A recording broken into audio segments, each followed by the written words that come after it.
Because after all, the human mind... Good afternoon, Earth. This is Adam Sturch broadcasting from the Mushroom Mansion House, New Mexico, working on oil painting nurture.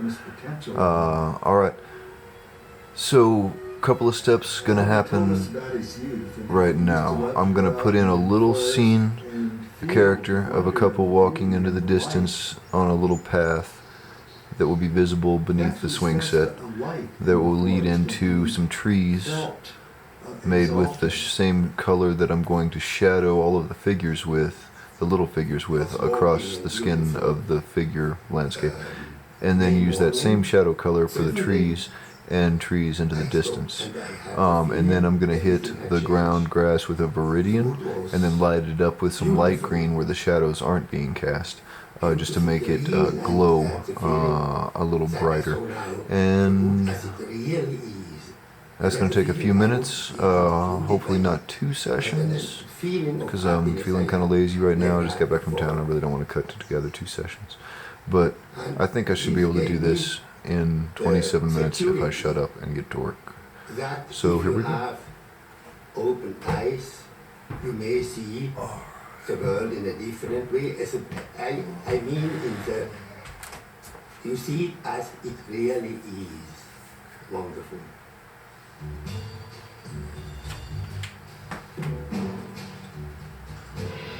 1943. War rages across Europe.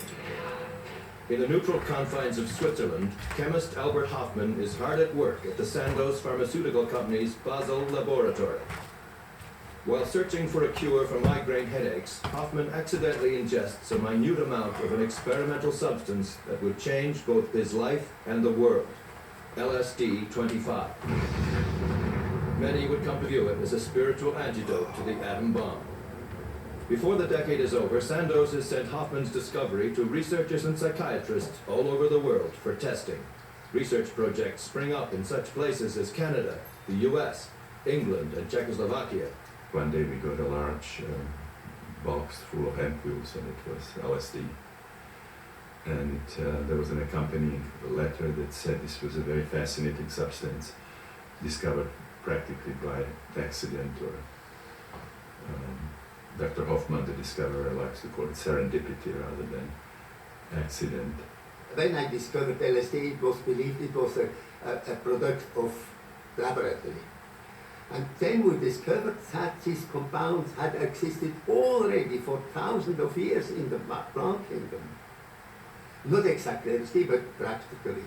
When he intoxicated himself accidentally, he discovered that this was a very, very powerful psychoactive substance, and then he confirmed it in a planned self-experiment. Being a cautious man, I started with a very, very little amount, only with a quarter of a milligram. I tested, and then I had I could say a terrible experience. We take a long time to get used to our world when we're well, we take many years, in fact, learning about it and learning how to behave in it. And when it changes, suddenly and dramatically, we may not like this. After some hours, when I was laying in the bed, I came back. I came back for a foreign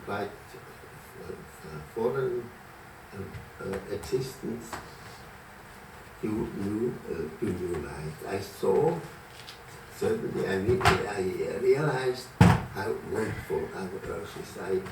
I felt newborn, to be newborn, and even the next day, when I went in the garden, the world was new.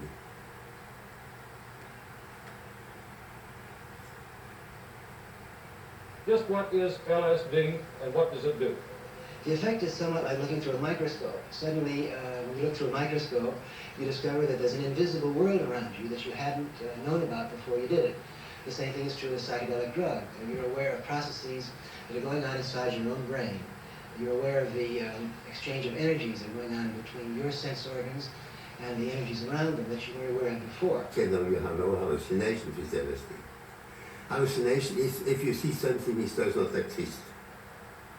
Just,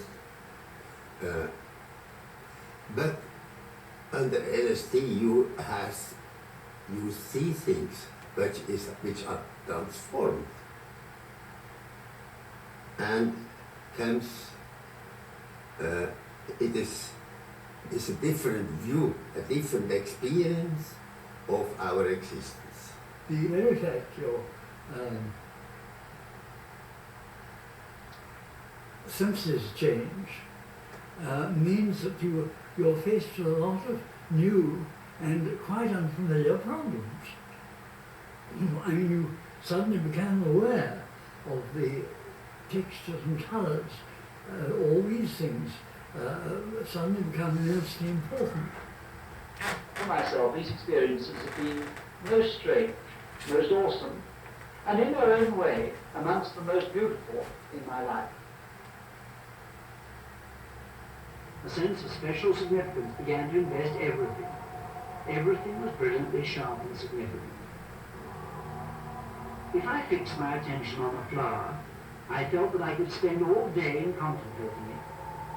Phrases such as, "I've seen with the eye of the world," "the eye of the newborn and the new dead," sprang to my tongue, apparently without construction. A plain wooden chair was invested with a chairiness no chair had ever for me before. One begins to see significance in things you didn't see before. Many people become aware of a quite different world.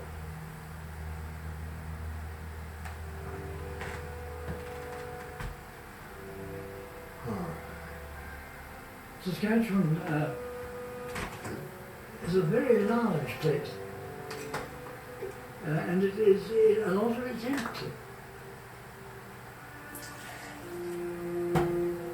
I spent many years in Saskatchewan, which I'm in an ambivalent way very fond. I went there as clinical director of this large mental hospital.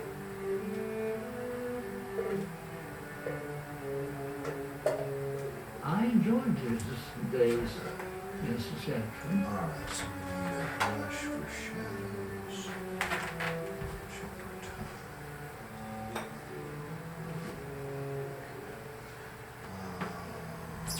New chemicals allow us to experience some of the unbelievably unpleasant and sometimes quite terrifying mental agonies of the schizophrenic patient. To some extent, to put ourselves in his shoes for a few hours. These people have terrible experiences. That's why Alright, they're that so took tense. 7 minutes, We know 59 seemingly seconds. small errors made in hearing So, will cause 20 that tension minutes. to rise. Did a little embellishing of the white highlight side of the figures across the composition.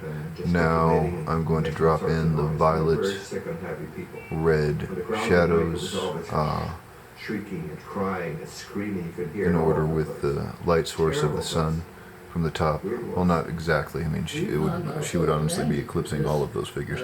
But you know what I mean. She's kind of gothically composed, flattened a bit, so the shadows are going to drape across her as though maybe the light source were actually a bit higher. But fair enough. There we go. They were decent and humane people. They did a very good job. Dr. Abraham Hopper, biochemist and psychiatrist, heads our research team at the University Hospital in Saskatoon. Abe and I met because of my interest, or became his interest in schizophrenia.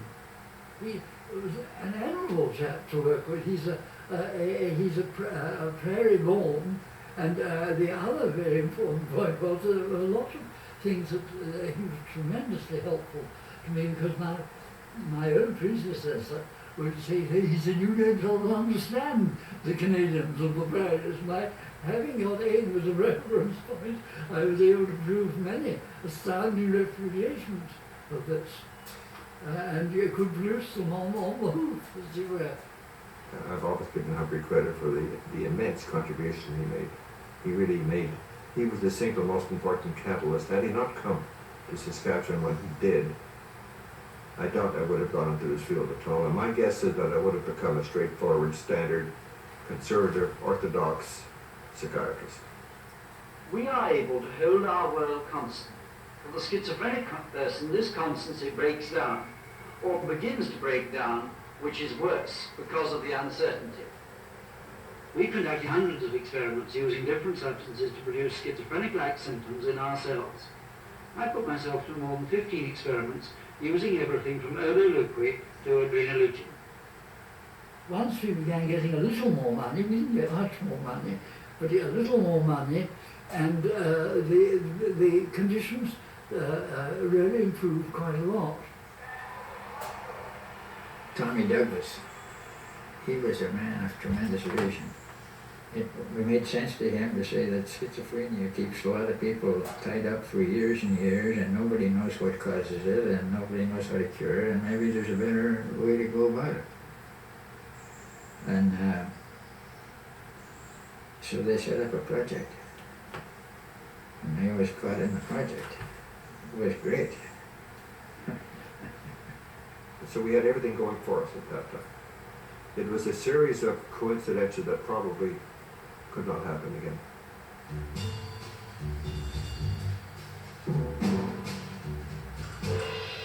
By the mid-1950s, LSD research was being published in medical and academic journals all over the world. It showed potential benefits in the treatment of alcoholism, drug addiction, and other mental illnesses. Some psychiatrists and other mental health workers began taking it themselves in order to experience greater empathy with their schizophrenic patients. Much of this work was pioneered by Osmond, Hoffer, and Blewett in Saskatchewan, where the prevailing psychoanalytic model of mental illness was about to give way to one based on brain chemistry.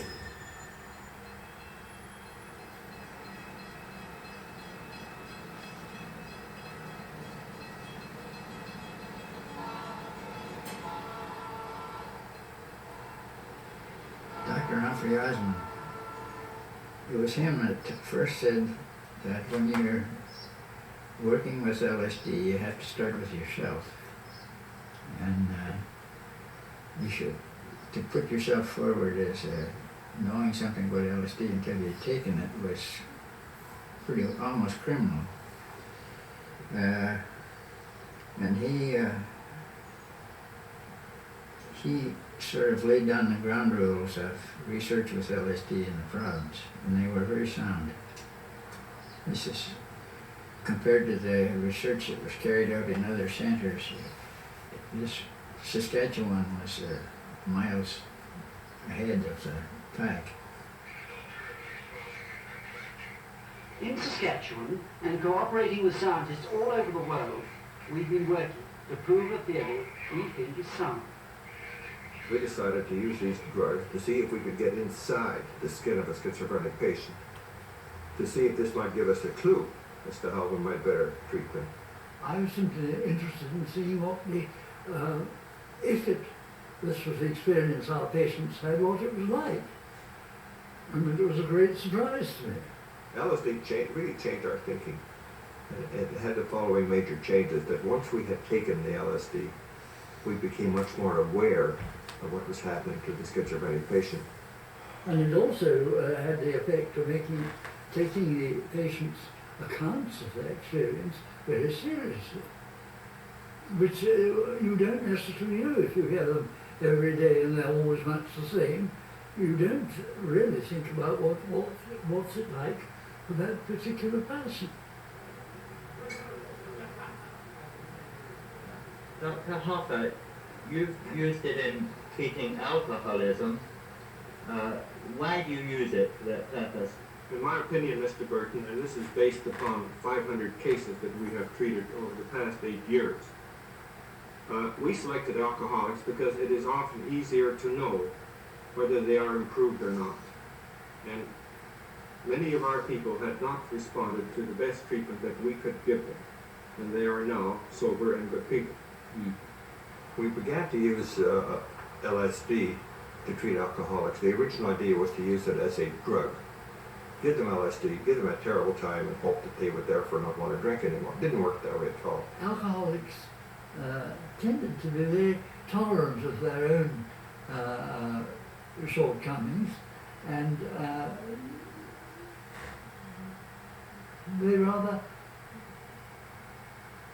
like not to think about this. But the great advantage with one of the hallucinogens is that you could make them very well aware of this, and it might also sometimes change their behavior. They might see it in a quite different light. They gave the first LSD to the alcoholics. And after they had given it to 5 or 6 or 7, Humphrey says, he said, it's not working. I said, what do you mean? He says, we can't give them this terrible time they're supposed to have. I said, what's happening? He said, it's something different. And he began to describe what was happening. He was describing a psychedelic experience. Under LSD, some of them sometimes would get the idea that perhaps they really were mistreating their own kin. And that's a powerful incentive to do something about it. It's not thought to be a good idea to persecute your own family, and unless the family likes it. And presumably, if they took a dim view of your drinking, they didn't like it. These experiments have helped us to experience something of how these ill people perceive the world, its dimensions of time, space, and color.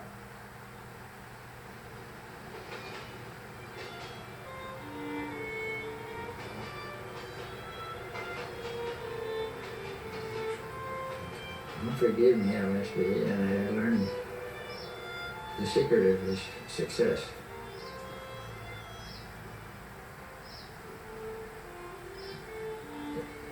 It's all on the inside. It's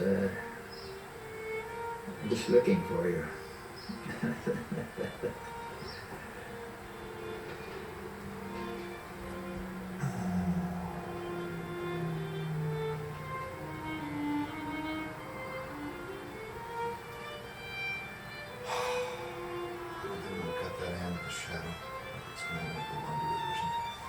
If you don't really understand the spiritual basis of man and you're not open to it, you're missing one of the greatest contributions that LSD can make.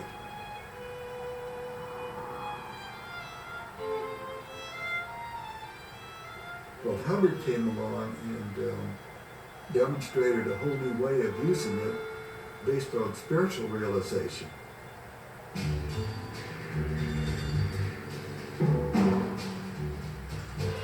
Captain Alfred M. Hubbard was born into a poor Kentucky family in 1902. Eccentric and charismatic, he grew up to make his fortune as a pilot, an inventor, and an entrepreneur. After some of his darker dealings got him into trouble with U.S. authorities during World War II, he moved to an island off the coast of British Columbia. Hubbard believed that if the right individuals were exposed to it, LSD could save the world. He set about on his mission to turn on the captains of industry and the princes of the church.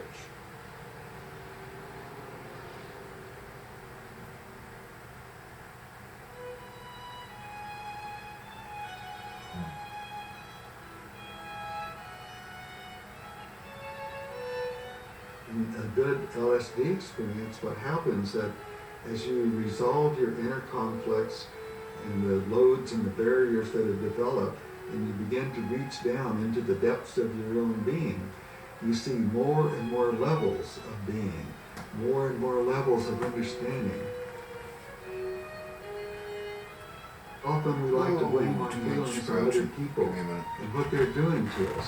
But if I feel it, it's my feeling, and I have produced it, and I'm the only one that can resolve it. That's our time. Unfortunately, these substances allow you to see and recognize this and resolve it.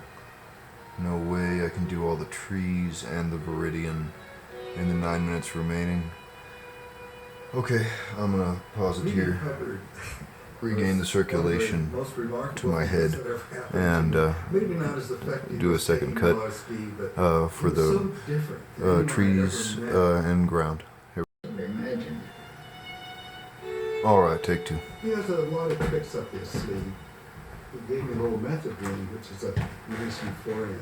So left me with very good feelings about Al Hubbard, and I was pretty convinced that I needed to go and try LSD with him. So I made a date and went up to Canada.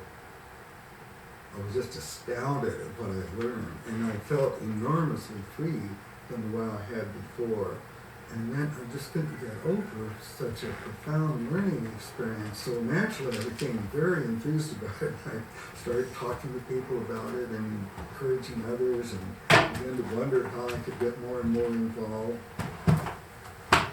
We set up the foundation in Menlo Park, and I got a lot of help from Al. We formed a corporation. Hoffer and Osmond were on the board of directors. Al was not interested in extremely objective evidence. He was interested in the evidence he liked, which is very human and understandable. He lacked any sort of credence because he didn't have the customary training. And people just sort of poo-pooed him as a wild man, but he was some wild man. I only met him once. It was very amusing. He came for lunch, a very busy man, and he came with some apparatus. The apparatus was to give himself some CO2, I think. And after lunch he took his dose just CO2, and then he was happy that he left. Fan brush. Very extraordinary type. Aldous would be fascinated by a person like that. Oh yes. It's not Whether one makes skilled as contact with Mr. Aldous Ross. Huxley through his writing or in personal conversation, the impression that comes almost immediately I spend a lot of is time that with of a these uniquely versatile, omnivorous Yeah, intellect, but, constantly searching and I probing with want a this clean, cold scene to insight. reflect local landscape. Aldous saw an article that I'd written But I really like painting and several through streets, that I honestly. got to know him. Van Gogh, He was a very Attica. nice person to be with. First, But I just like the at his sweet best, brush strokes excellent that conversations, and But, immensely these are learned, also so beautiful. and I very don't put them good on page natured. very often. And of course, he, Feel like I should. At least for this one. he was attracted, no subject. He didn't All right, know so that's a a lot more about it than I did, so I was very impressed by this.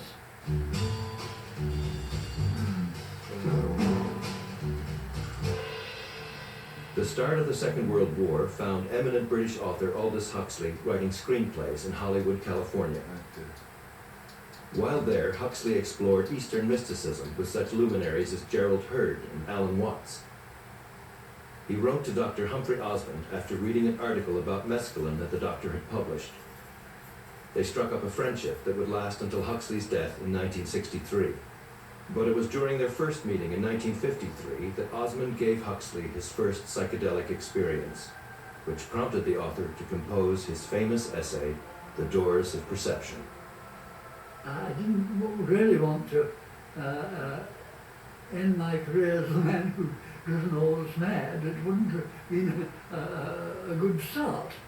But in fact, we had a very pleasant time together. And also, I didn't. I don't think I made any very great blunders. So that Aldous liked the experience. It interested in him, and I think he liked to think that this was contributing something to scientific knowledge too. The point that interests me is that whereas the ordinary, everyday experience is of course absolutely essential, most of the time it's not the only possible experience. There are also other types of consciousness, and the artist type, the mystic type, and so on, which have empirically an enormous value and may help people to live less self-centered and more charitable lives and more understanding lives. Aldous and I would give this session to a friend or to someone who wanted, and the preparation for the session was very, very careful. The day before we didn't do anything, we just fixed the house very quietly. The day of the session there was nothing except that, and even the day after. So there was a 3-day thing because as Aldous wrote in Ireland, the session a gratuitous grace. It's not take away from there. A gratuitous grace, something's given to you for nothing. Not that you merit it. You just are lucky and get it. But what you do with it afterwards is what counts. Nothing is easier than to formulate high ideals, but few things are more difficult than to discover the means whereby those ideals may be implemented. One has to dream, but one has to dream in a pragmatic way.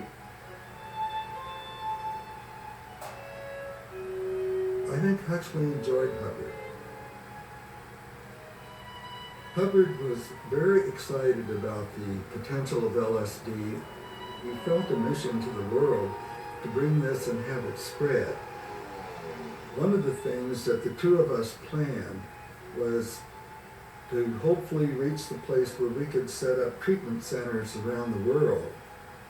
Eventually, Al set up a place in Vancouver, which was a place to give people LSD with proper kind of setting to make people feel at home and encourage them.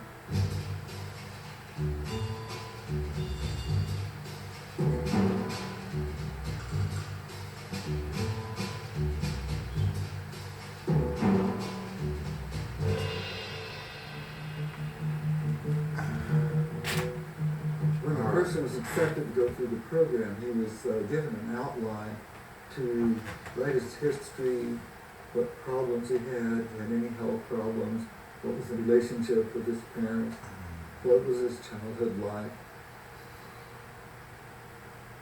So then they came to the session and some introductory remarks were made. The importance, for example, of just releasing to the experience and knowing that they had help and could ask questions. And then they were administered LSD. And then you would lie them down on the couch, you put headphones on them and encourage an internal journey. And then we would put on music. And we would keep playing the music. And usually it's been the first 2, 3, maybe even 4 hours there. And that's what we wanted, for them to go deeply into themselves and explore. Of course, we were taking notes and we had a tape recorder so that everything that was said was recorded. Can I come up for a minute? So then after 4, maybe 5 hours, we would feel like coming out and sitting up, so we would begin to talk. Listen. We would show them pictures of the family so that they could look at them and spend time with them. It's probably the most important part of the session for people who were there for therapeutic reasons. Hubbard was very ingenious at working out things that promoted the effectiveness of the LSD experience. One of them he came up with was the strobe, and he found that if the strobe light, if you get it pretty close to the alpha rhythm, produced a very weird effect. It does anyway as a natural strobe. When we combine that with LSD, it's really very remarkable.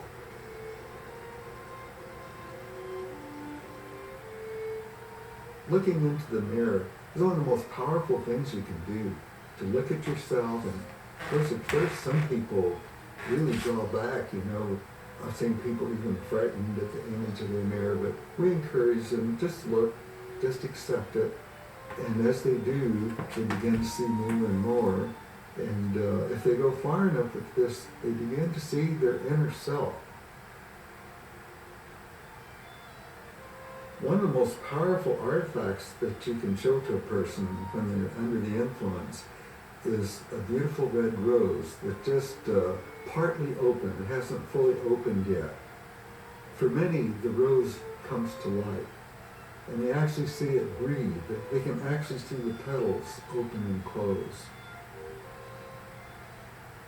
We would always have arranged for a sitter to take them home. And the sitter would take them home and sit with them until they went to sleep. People had a sense of being dropped. They came for a few times afterwards, and then we didn't see them anymore, and we paid such close attention to them ahead of time that they felt sort of neglected.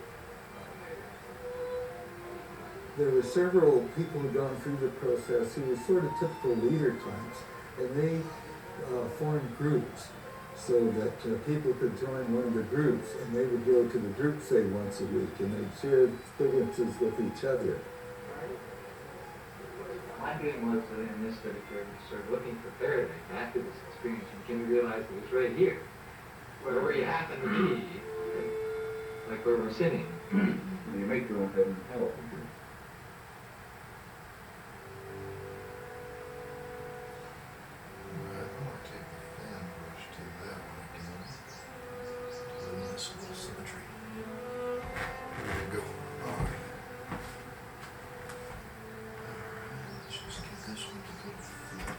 It's very important that one is prepared for the use of psychedelics.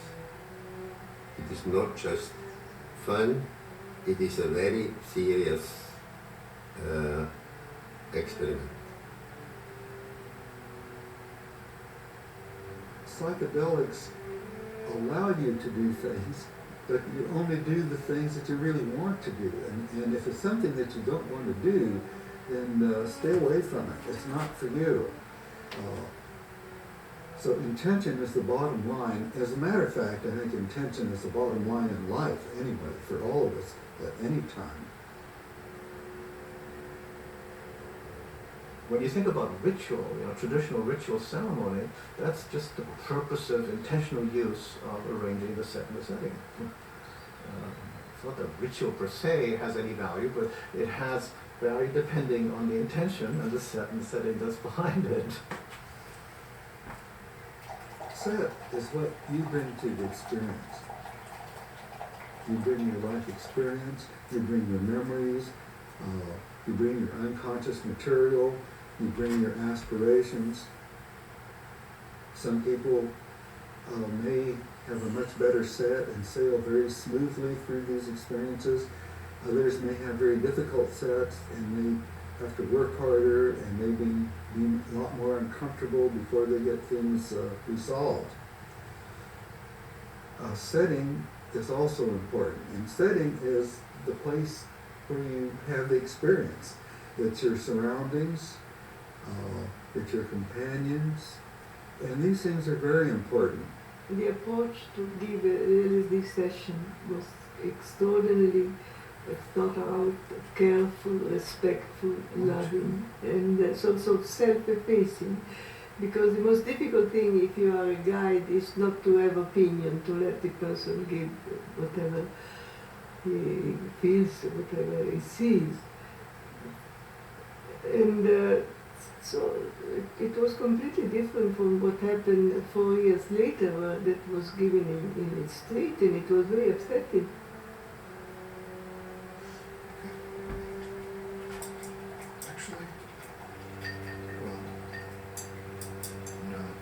When young people started using it, they'd go to a party or something and they'd get stoned out of their gourd, and then there was no support system if they freaked out, and they'd end up in a mental ward somewhere and get a shot of niacin or something to pull them down, and that wasn't very effective way of getting them. All right, I don't know if you heard my mutterings, but the technique for those trees is very much Bob Ross-ish. The setting. But I don't think I'm quite as skilled as throwing down spruces as he is. But yeah, I wanted to incorporate more localized landscape in this rather than sort of the dreamy cypresses that I enjoy painting just for the brush stroke of a cypress tree. But I thought I'd populate the hillsides with those big spruces rather than making them tiny, which was my initial impulse. But I like the space and the scale of those that it lends to the whole scene. But I think that's it for the moment.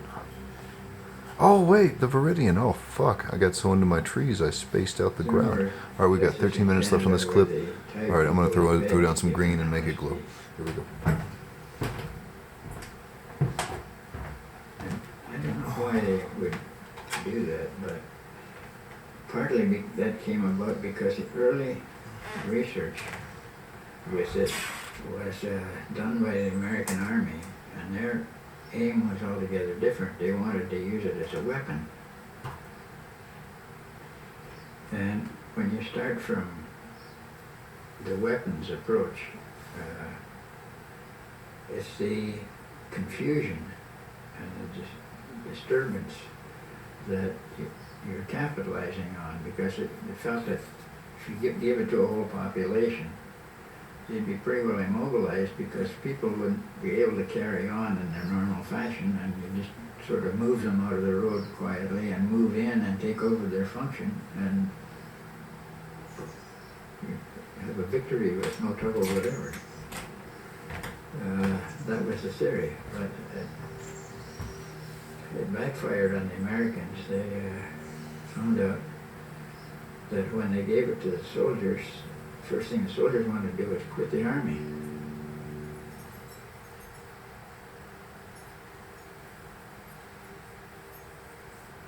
We teach the science and art of ecstasy. We teach people how to turn on, or how to go out of their minds. By turn on, we mean tune in, to get beyond the routine ways of thinking and acting and experiencing.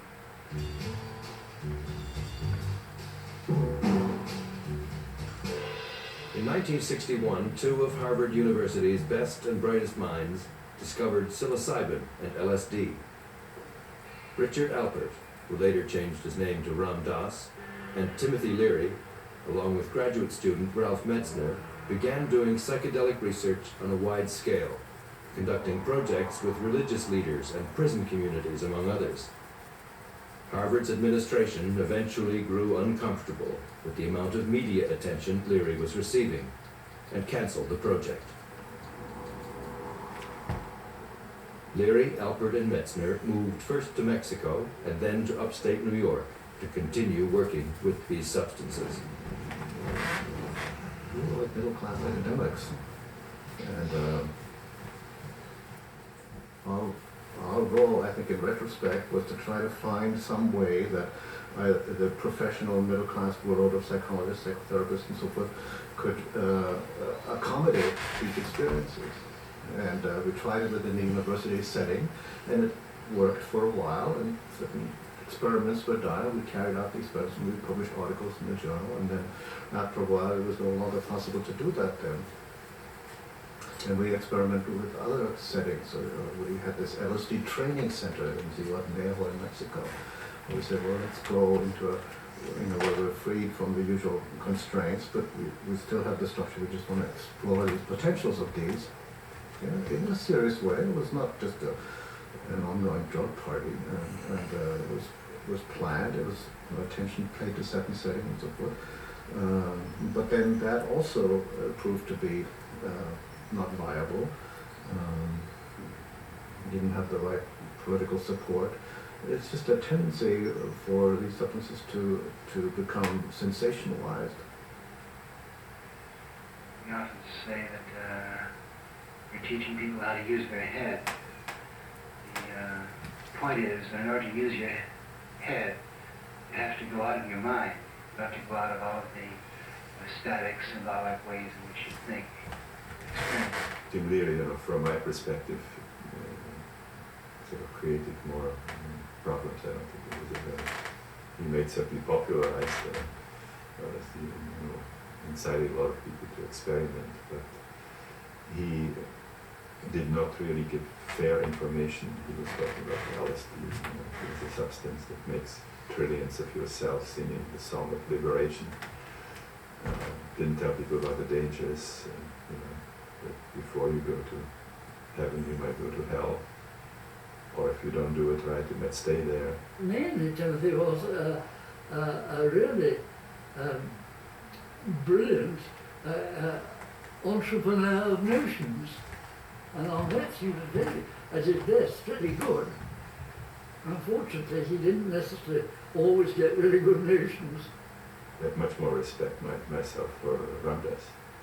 They were, colleagues, professors at Harvard, and the direction he took and towards the spiritual philosophies in India, and his sort of following was this, really very serious spiritual practice.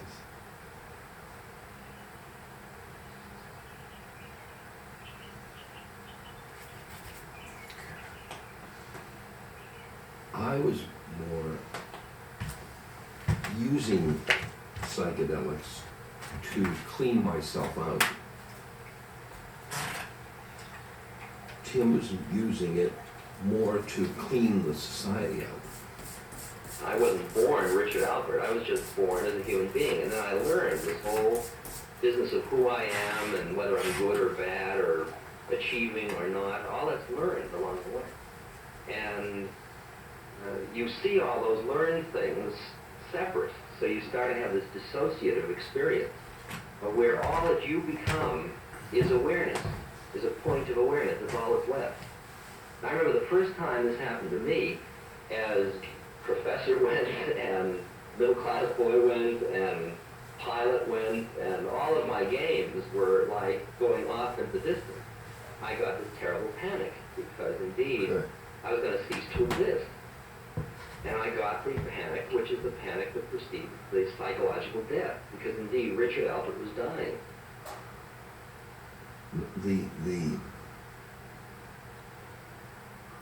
The psychedelics opened my mind to whole new spaces. Okay, I think that's it for the moment. The ground has got a nice, fresh, fairly thick and opaque glow of viridian and light green. The trees are pretty textural. I guess I can zoom in and do a little run through of what we just did. There's the scene with the couple walking into the distance. And that'll be more developed landscape around them as the whole painting progresses. Of me that I never The trees. experienced through psychology.